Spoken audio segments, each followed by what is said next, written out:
हम लोग टॉपिक कर रहे हैं एरिया ऑफ क्वाड्रिलेटरल्स, है ना। अभी हमने कल फॉर्मूला किया था, कौन सा किया था याद है आप लोगों को? Yes yes yes yes. Area of parallelogram और रोम्बस सेम होता है, बेस इनटू हाइट। और रोम्बस का एक और एरिया का फॉर्मूला है, अगर आपको डायगोनल्स पता है तो half into base, sorry half into d1 into d2, half into base into height तो ट्रायंगल का होता है। हाँ, अभी मैं रोम्बस का बता रही हूँ। एक तो एरिया होता है बेस इंटू हाइट जो पैरेललोग्राम का है, सेम यूज हो सकता है। अगर आपको इसकी साइड पता है और इस पे परपेंडिकुलर की हाइट पता है, कितना उसका हाइट है, ठीक है, तब तो आप बेस इंटू हाइट लगा सकते हो।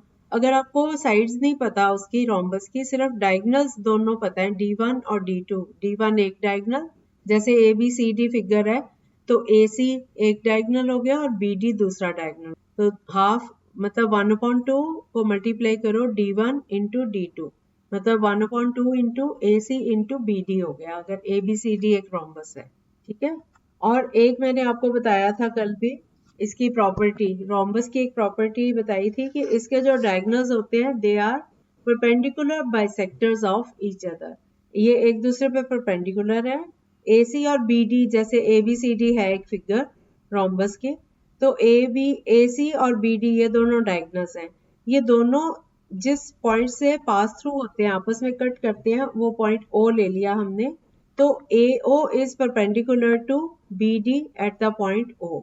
इसी तरह से DO is perpendicular to AC, same way CO is perpendicular to BD and BO is perpendicular to AC। और जो ये AO है ये OC के इक्वल है और OD is equal to OB। तो मैंने ये इसको एक्सप्लेन किया है कि diagonals of a rhombus are perpendicular, एक तो ये परपेंडिकुलर होते हैं एक दूसरे पे O पे, और दूसरा ये दोनों इक्वल पार्ट्स में लाइन को डिवाइड करते हैं। जैसे AC को DO परपेंडिकुलर है AC पे, तो AO is equal to OC, इसी तरह से BO is equal to OD, ठीक है। तो ये प्रॉपर्टीज है। अब अगर हमारा क्वेश्चन हो find the area of a rhombus having each side equal to 13 centimeter and one of whose diagonals is 24 centimeter। अब हमें एरिया फाइंड करना है रोम्बस का। इसका हर एक साइड 13-13 सेंटीमीटर की है और एक डायगोनल 24 सेंटीमीटर का है। अब हमें पता है कि जो साइड है 13 है और ये परपेंडिकुलर है 12। ये परपेंडिकुलर होता है ना रोम्बस का, जो डायगोनल है वो परपेंडिकुलर है ना। तो जैसे ABCD एक रोम्बस है, AB नीचे साइड हो गई बेस और AO इज इक्वल टू 12। अब हमें पहले OB फाइंड करना है। इसके लिए हम पाइथागोरस थ्योरम यूज करेंगे। आपको मैंने करवाई हुई है पाइथागोरस थ्योरम? नो, तो फिर पहले मैं आपको पाइथागोरस थ्योरम बता देती हूँ। अगर एक ट्रायंगल हो, राइट ट्रायंगल मतलब उसकी, मान लो ABC एक ट्रायंगल है, इसमें BC बेस है और AC is perpendicular to BC, जो एंगल है C पे वो 90 डिग्रीज का है। अब AB को ज्वाइन कर दो, ये एक ट्रायंगल हो गई ना ABC, इसमें एंगल C जो है वो 90 डिग्रीज है, ठीक है। तो पाइथागोरस कहता है अगर ये 90 डिग्रीज का एंगल है तो AB square is equal to AC square plus BC square. जो साइड, दो साइड्स के बीच में 90 का एंगल बन रहा है, उन दोनों साइड्स का स्क्वायर करके उनको ऐड कर दो, वो तीसरी जो डायगोनल वाली, ये जो स्लांट वाली साइड है AB, इसके स्क्वायर के इक्वल होगा। तो फॉर्मूला बन जाता है AB square is equal to AC square plus BC square, ठीक है। वैसे मैंने अभी C ले लिया, मोस्टली हम B पे 90 का एंगल लेते हैं। अच्छा, आप एक ट्रायंगल बना लो ABC, इसमें एंगल B जो है वो 90 डिग्रीज का, AB ऊपर से परपेंडिकुलर है BC पे, ठीक है। तो Pythagoras theorem by Pythagoras theorem, Pythagoras एक मैथमेटिशियन था, उसने ये बनाई थी, तो उनके नाम पे ही है Pythagorean. Pythagoras theorem by Pythagoras theorem, hypotenuse होता है जो ये AC साइड है ना, स्लांट वाली टेढ़ी वाली साइड है। AB तो सीधा है ना, परपेंडिकुलर है ऊपर से नीचे, सीधी लाइन है, और ये BC भी स्ट्रेट लाइन है ना, हॉरिजॉन्टल है ना, ये BC हॉरिजॉन्टल साइड है और AB उस पे परपेंडिकुलर है, 90 का एंगल बना रहा है। ये खड़ी वाली साइड है, ये समझ लो y एक्सिस है और BC जो है वो x एक्सिस। अब A को C से ज्वाइन कर दो, ये इसको बोलते हैं hypotenuse. AC is equal to, note कर लो, AC is equal to hypotenuse, जो ये टेढ़ी वाली लाइन होती है ना, ये हाइपोटेन्यूज, और ये दोनों साइड से बड़ा होता है, AB से भी और BC से भी, ठीक है। और AB इज परपेंडिकुलर और BC is equal to base. Triangle ABC में BC बेस है, AB इस पे परपेंडिकुलर है और AC इसका हाइपोटेन्यूज है। आपको समझ आ गई फिगर? ओके, सब बच्चों को आ गया? सबने ट्रायंगल बना ली? मैं कर रही हूँ, आप नोट करते जाओ फिर साथ साथ। एक ट्रायंगल बना लो, ट्रायंगल पता है ना, त्रिभुज। पहले बेस पे ना एक्स एक्सिस की जगह BC एक लाइन ड्रॉ कर लो। अब B पे एक ऊपर Y एक्सिस पे सीधी लाइन, और ऊपर नाम दे दो A, जहाँ पे ऊपर Y एक्सिस पे ऊपर पॉइंट पहुंचा है उसको A बोल दो ना, ठीक है। अब जो AB है ये BC के ऊपर परपेंडिकुलर है, तो ये B पे जो एंगल बन रहा है ABC, ये 90 डिग्रीज का है। अब आप पॉइंट A को पॉइंट C से जोड़ दो, ठीक है। अब AC जो है, AC is equal to hypotenuse, HYPOTENUS, hypotenuse, HYPOTENUS, hypotenuse बोलते हैं इसको, ये टेढ़ी वाली लाइन को। और जो सीधी खड़ी लाइन है AB, उसको बोलते हैं परपेंडिकुलर, PERPENDICULAR,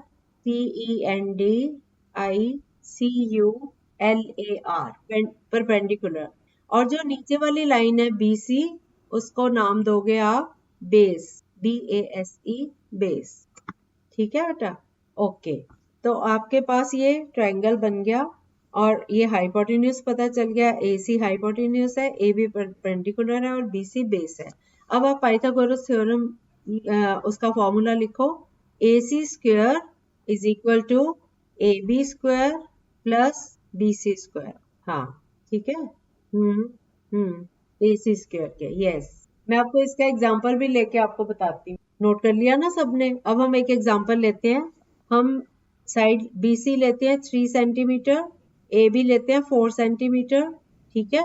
अब हमने AC फाइंड करना है, तो हम ये फॉर्मूला लगा रहे हैं, AC square is equal to AB square plus BC square. AB कितना है? 4 का स्क्वायर, प्लस BC है 3, तो 3 का स्क्वायर, तो ये बन गया 4 square is 4 into 4 16, plus 3 3 9, 16 plus 9 25, 25 का स्क्वायर रूट क्या है? 25 इज 5 इंटू 5, तो पेयर की जगह आप एक बार ले लोगे तो इसका स्क्वायर रूट आ गया 5। तो ये जो AC है दिस इज इक्वल टू 5, ठीक है। अब क्लियर हो गया सबको? ठीक है, हम एक और एग्जांपल ले देते हैं इसके लिए। आप AC लो 13 और बेस लो 5, BC इज 5। अब आप AB निकाल के बताओ मुझे पाइथागोरस थ्योरम से। आप ध्यान से सुन लो, मैंने क्वेश्चन में दिया है ABC ट्रायंगल है, B पे राइट एंगल है, AC हाइपोटेन्यूज is 13 and base is 5, find the perpendicular. 12, okay. Ritesh आपने कॉल की थी, मुझे फोन किया था? अच्छा अच्छा, ठीक है, ओके। 13 स्क्वायर, क्योंकि AC स्क्वायर हमें AC की वैल्यू दी हुई है और BC की दी हुई है, तो हम फॉर्मूला वही यूज करेंगे, AC square is equal to AB square plus BC square. तो ये बन गया 13 square is equal to AB square plus 5 square. अब 5 स्क्वायर को माइनस करेंगे इधर जाके 13 स्क्वायर में, 13 स्क्वायर आ गया 169, उसमें से माइनस किया 5 5 25, तो ये आ गया 144 is equal to AB square. तो AB आ गया 144 का स्क्वायर रूट, दैट इज 12, ठीक है। AB की वैल्यू आ गई 12। अब समझ आ गई पाइथागोरस थ्योरम? अब हम वापस अपने टॉपिक पे आ रहे हैं। हमारा क्वेश्चन था, find the area of a rhombus having each side equal to 13 and one of whose diagonal is 24 centimetre. अब मैं फिगर बना रही हूँ, आप लोग भी बना लो। ABCD इज ए रोम्बस, उसमें आप A को C से ज्वाइन कर दो, B को D से ज्वाइन कर दो, डायगोनल्स को O पे पास थ्रू कर रहे हैं ये, ठीक है। अब हमारा ये डायगोनल AC मान लो 24 है, ठीक है, 24 दिया हुआ है, मैं एक डायगोनल हम मान लेते हैं AC 24 है और हमने BD निकालना है। अब BD और AC दोनों एक दूसरे को बाइसेक्ट कर रहे हैं, बाइसेक्ट कर रहे हैं मतलब 2 इक्वल पार्ट्स में डिवाइड कर रहे हैं, तो AO is equal to OC, ठीक है। अब AO जो है वो हाफ ऑफ AC हो गया, AC था 24, 24 का हाफ किया, ये आ गया 12। हमने AO निकाल लिया 12 और इधर से ए बी हमें दिया हुआ है 13 क्योंकि रोम्बस की चारों साइड्स इक्वल होती है इसलिए ए बी 13। तो अब ये हमारे पास ट्रायंगल बन गई A O B which is right angled at O. तो इसमें हम पाइथागोरस थ्योरम लगा के ओ बी फाइंड कर सकते हैं। हमें यहाँ पे हाइपोटेन्यूज दिया हुआ है ए बी और ये परपेंडिकुलर दिया हुआ है 12 और हमें बेस फाइंड करना है। अब आप निकाल सकते हो, अभी आपने किया ये उस तरह से। Yes Vandana you are right, 5 centimetre. Yes हाँ 13 सेंटीमीटर माइनस 12 से 5 आ गया। अब जो 5 है वो ओ बी आया है ना, जो बी डी हमें फाइंड करना है और हमें पता है ये डायगोनल्स जो है ये एक दूसरे को बाइसेक्ट कर रहे हैं eight O.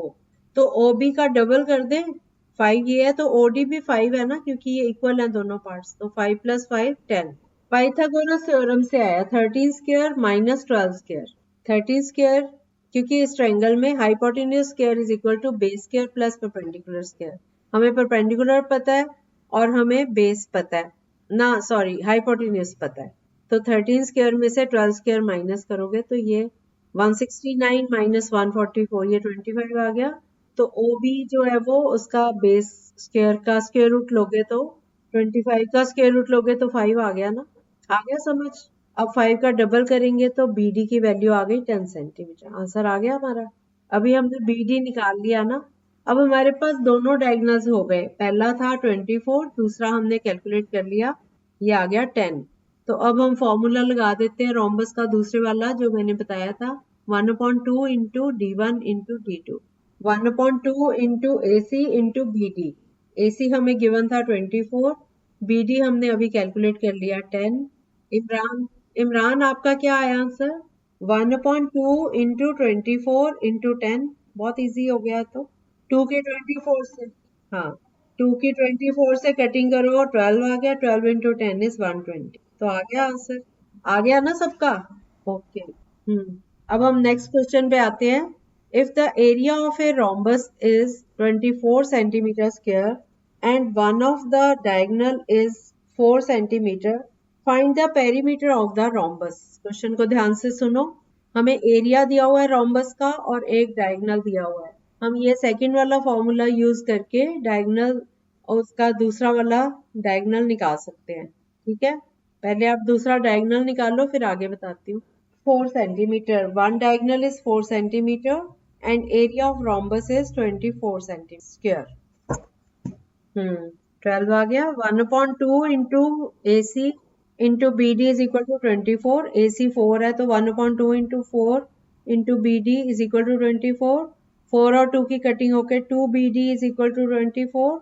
So BD is equal to 24/2, cutting करके आ गया 12। तो हमने BD निकाल लिया। अब OB कितना है और OA कितना है, दोनों डायगोनल्स का हाफ हाफ कर लो।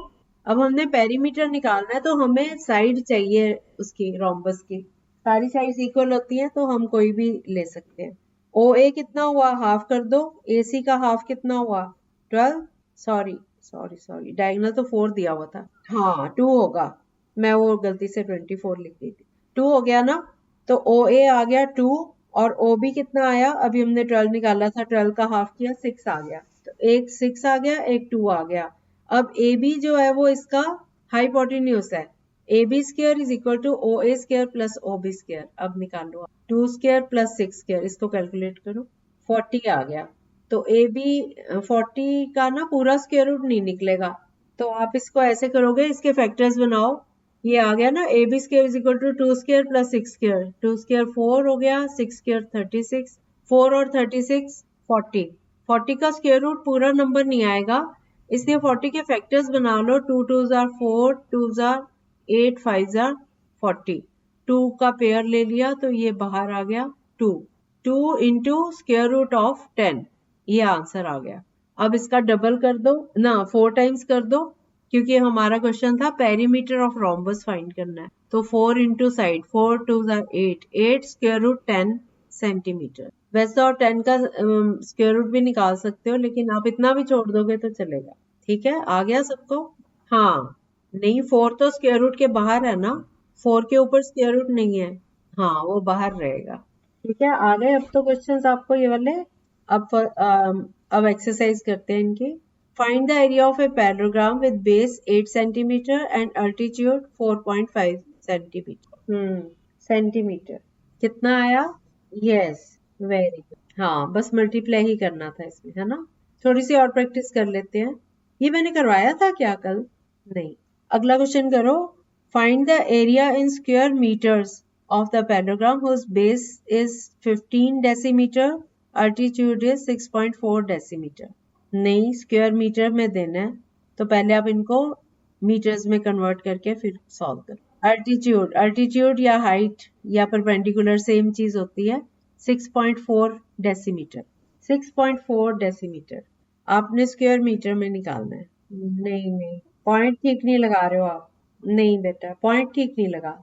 नहीं, देखो 15 डेसीमीटर है और अल्टीट्यूड जो है वो 6.4 डेसीमीटर है। पॉइंट कहाँ लगेगा? नहीं, बस सारे ट्राई कर लो, कोई तो ठीक होएगा। जो श्योर हो वो बताओ पहले। Yes, 0.96 metre. ठीक है। नहीं, 1.5 तो है ही नहीं। हाँ हाँ हाँ, अब समझ आ गया ना। चलो अगला करो। बेस है 1 मीटर 40 सेंटीमीटर और अल्टीट्यूड है 60 सेंटीमीटर। Altitude 60 centimetre. इसको भी आपने स्क्वायर मीटर में आंसर देना। 8400 तो आपने सेंटीमीटर्स में ही निकाल दिया। इमरान श्योर नहीं है, सोच के बोल रहा है। यस, 0.84। आप जब मीटर में कन्वर्ट कर लोगे 1 मीटर 40 सेंटीमीटर को 1.4 हो गया ये, और ये 0.6 मीटर, इनको मल्टीप्लाई करो तो ये 0.84 मीटर स्क्वायर आए। अगला क्वेश्चन करो। Find the altitude of a parallelogram whose area is 54 decimeter square and base is 12 decimeter। 54 हो गया बच्चों। 4.5 डेसीमीटर, ये तो आपने डेसीमीटर में ही देना है ना। आपको बेस दिया हुआ है और एरिया दिया हुआ है, ये तो सीधा ही डिवाइड कर दो।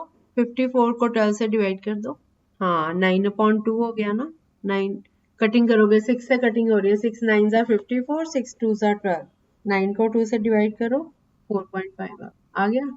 अगला क्वेश्चन करो। The area of a rhombus is 28 metre square if its perimeter is 28 meter, find the altitude। Perimeter है 28 मीटर्स और एरिया भी 28 metre square. Okay, yes yes. ये बहुत आसान था। पेरीमीटर से आप साइड निकाल सकते हो। 4 साइड्स का होता है ना, ये इक्वल साइड्स का। 28 को 4 से डिवाइड किया 7, तो इसकी साइड आ गई 7, है ना। एरिया दिया हुआ है तो एरिया का formula base into height. Altitude निकालना है हमने, है ना। तो एरिया को बेस से डिवाइड करो तो अल्टीट्यूड आ जाएगा। 28 को 7 से डिवाइड करो तो 4 मीटर, ये इसका अल्टीट्यूड आ गया। ठीक है। अगला क्वेश्चन है। ABCD एक पैरेललोग्राम है, उसमें DL is perpendicular to AB।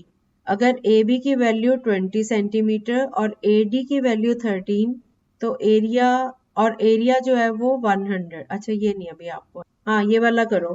Base of a parallelogram is twice its height. If the area of the parallelogram is 512 centimeter square, find the base and height। ये easy है। ये किसको नींद आ रही है इतनी? हर सिमर, आपको आ रहा है समझ? आप लेट क्यों आए पहले? फिर तभी तो समझ नहीं आ रहा। सब बच्चे टाइम पे आया करो। आज सुशांत भी लेट था। Yes, 32 centimetre. और हाइट? यस। हमारा क्वेश्चन था base of a parallelogram is twice its height. तो अब हाइट सपोज कर लो x है और इसका बेस 2x हो गया ना, ट्वाइस है तो एरिया दिया हुआ है 512 सेंटीमीटर स्क्वायर। तो आप फॉर्मूला लगाओगे, area of parallelogram is equal to base into height. तो x into 2x is equal to 512। 2x square हो गया 512, 2 इधर जाके डिवाइड हो जाएगा 512 से, 256 आ गया। 256 का स्क्वायर रूट लो तो x की वैल्यू आ गई 16। ठीक है। अब हाइट आ गई x इज इक्वल टू 16 और बेस है 2x, 2 into 16 32। Okay, next question करो। Find the area of a rhombus having each side equal to 15 and one of whose diagonal is 24 centimetre. Side थी 15 centimetre और diagonal है 24 centimetre. क्या बेटा? आपने area find करना है। Yes, it's all right Sushant, कोई बात नहीं। आप अटेंड कर रहे हो ना, सुन लो ये अच्छे से, फिर घर जाके प्रैक्टिस कर लेना। अच्छा है, आप क्लास तो अटेंड करने आ गए ना, काफी तो समझ आ जाता है। नहीं आ रहा समझ? बताऊं फिर से?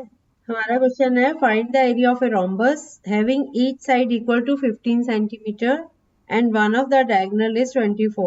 तो इसके डायगोनल्स परपेंडिकुलर बाइसेक्टर होते हैं ना, तो 24 का हाफ हो गया 12, 15 हाइपोटेन्यूज है और बेस हो गया 12। तो आप दूसरी साइड निकाल लो, कितनी आई 15 स्क्वायर माइनस 12 स्क्वायर करो। 15 स्क्वायर कितना होता है 225, 225 में से 12 का स्क्वायर 144, इसको माइनस करो कितना आया 225 में से 144 को माइनस करो 81। यस, अब 81 का स्क्वायर रूट निकालो 9, तो 9 आ गया ना। 24 9 जार नहीं करना, 1/2 इंटू D1 इंटू D2 करना है। 1/2 इंटू 9 का डबल हो गया ना, 9 ही रहेगा। 9 इंटू नहीं बेटा 9 का डबल करोगे ना, पूरा डायगोनल लेना है। 18 हो गया, एक 18 है एक 24, तो हाफ इंटू 18 इंटू 24। 2 की 24 से कटिंग करो 12 आ गया। अब 12 को मल्टीप्लाई करो 18 से। यस, आ गया वहां से। ठीक है, बस बहुत है इतने ही सम्स इस टाइप के। हाँ करवाओ। अच्छा ठीक है, फिर कल हम और करते हैं सम्स इस टाइप के। ठीक है, okay, bye for now. Okay बेटा, आते रहा करो, फिर नहीं तो आउट ऑफ टच हो जाओगे, फिर भूल जाओगे मैथ।